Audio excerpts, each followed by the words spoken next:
Got a really difficult one for you today. Relationship decisions, and more importantly, learning why and how we fall in and out of love. Maybe you, maybe them. It's complicated.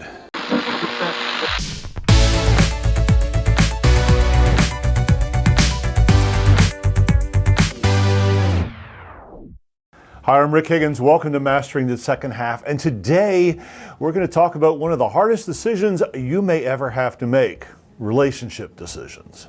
We should probably first look at all the reasons why people fall in and out of love. It's kind of the foundation, the basis for a lot of what we're talking about here. It's more than just a yes or no decision.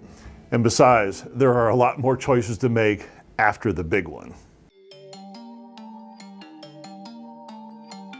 If a partner becomes gradually less attentive or uncaring, it could be because there is a big difference in emotional intelligence. What is that, you may ask? Well, it involves three components. There is self-awareness, social awareness, and empathy. And healthy relationships are going to require a lot of empathy and understanding if you're going to have anything like long-term success. Initially, a partner will seem incredibly attentive, adoring, loving, and then as time passes, they become less so. One person feels this emotional split really deeply, and they kind of want to go back in time to when things were great. And the other person, they just don't seem to think there's anything wrong. Basically, they claim everything's fine, there's nothing to see here, there's nothing to talk about. In this situation, the person who is left in the dark often starts asking questions like, was I too needy? Was I too insecure? Was I asking for too much? And honestly, these thoughts are understandable because your partner suddenly withdrew affection and you're left wondering why. Empathy is the ability to put yourself in someone else's shoe. It's what allows somebody to understand you. You understand your thoughts, your feelings, your desires, your needs, because they can understand it from their perspective of being in your perspective. Empathy does not require somebody to fix another person's problems or to answer their questions or their choices. It just simply means having an understanding of what the other person is feeling and going through, and have that understanding on a very intimate level. This may seem a little strange, but does your partner still flirt with you? Do they send you text messages that include something other than a grocery list? Hugs? Snuggling? Kissing? Any of this ring a bell? Or on the flip side, do they commit to a lot of events for the two of you and then cancel more and more and more? Or have they started doing a lot of events and activities that just simply exclude you? Do you feel like you're carrying the fun burden for the entire couple? And as opposite as this is to fun, do they even care enough to fight with you? Do they still have enough compassion or desire to argue, compromise, and discuss things? Now, all of these areas can show a decrease in interest. Now, some decrease is normal in any relationship, but sometimes it can mean something is wrong. The big thing to do is just to communicate about it. For instance, your partner may be going through something else entirely, and it's just sort of showing up as a lack of interest in the relationship. But then again, this may actually be the problem. Shifts in attention and devotion and caring about our relationships, well, they really have critical meaning. Sometimes a person will pull back from a new relationship because they honestly don't know what they want. So you feel like they're not being committed to the relationship, they're not committing to growth. Well, how do they know if you're the person they want to be with when they don't even know what they want to be in the first place? So less communication, less phone calls, less text messages, less of everything could simply be an indication that the person that you were trying to become involved with just simply doesn't understand themselves, and they don't have a clue as to what they want out of life. So they don't know if you're the person they want to be with or not. Sometimes a relationship is based on a single purpose, say sex, but relationships have a lot more aspects to them than just that one thing. So as that initial attraction, that initial thing that brought you together begins to fade, the two of you might start to realize that there are things missing, that there are things that just simply aren't there. Are you and your partner in the same place? Or if you're a new couple, are you two heading in the same direction? For instance, the kids are about to go away and one wants to get on a sailboat and go to Bora Bora and the other one wants to stay in the old family homestead and await visits from grandchildren. Life changes constantly and each of us make decisions and choices based on those changes. And more often than not, sometimes our partners are going to make very different choices themselves. Okay, story time. The Rick Higgins, me personal side of this whole discussion. I went through this very thing with my second marriage. We had children between us. She had hers, I had mine. And we had discussed up until that point what happens when they all graduate and start moving forth into their lives. I thought the understanding was that we would move on with our lives. And when that day came, when all four of them finally went off on their merry way, nothing changed.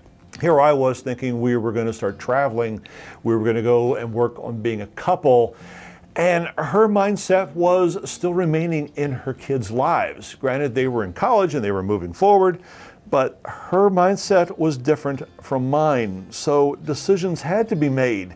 It was very difficult because we had a mismatch. We had each either assumed that the other person was still thinking the way they had initially said they were thinking, or they just didn't bring up the fact that they were thinking differently. So for me, it was kind of a surprise when all of a sudden things weren't panning out the way I thought they were supposed to pan out. And I had to make some very difficult decisions based on that. That was probably the biggest driver for why I am no longer married the second time.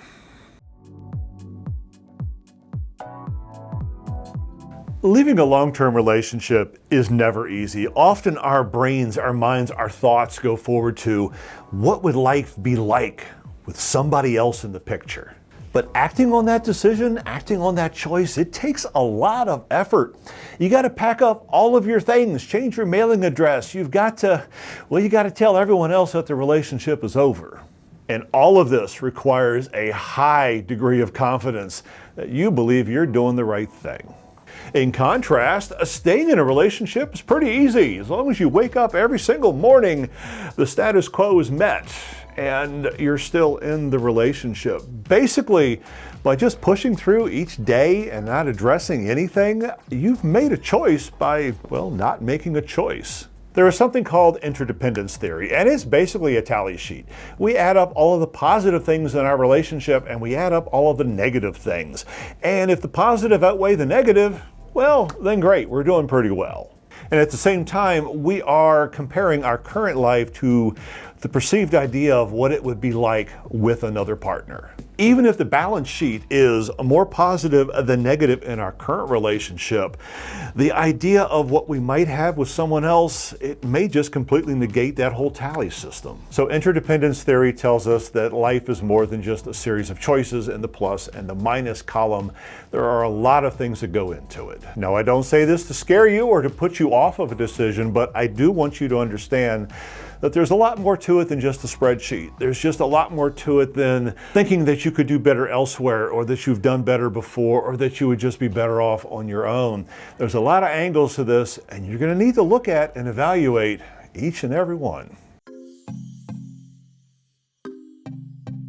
By the way, this is not just about intimate relationships. It could be about family, friends, or even business peers to a certain degree. There comes a point in any relationship where things change and decisions have to be made.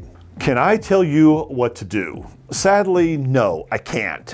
Even if I did know you very well personally, I wouldn't. This is a you decision. This is something you got to come up with on your own. But I will give you some advice, a little hint, if you will.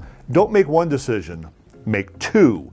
And by that I mean separate the logical from the emotional. On one hand, what is your heart telling you? What is it that you feel as far as the relationship goes? What does it need? Does it need you two to be apart? And then take the logical side, just the brain, take all the emotions out of it. What does your head tell you? Now, if those two choices, those two decisions are the same, you're pretty much on the right path for going wherever you're probably going to go.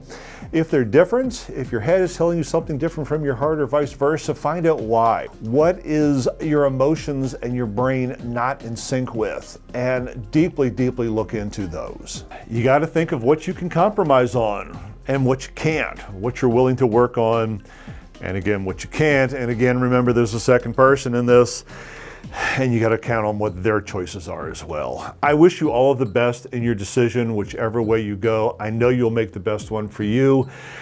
And with that, just be healthy, be happy, and we'll see you next time.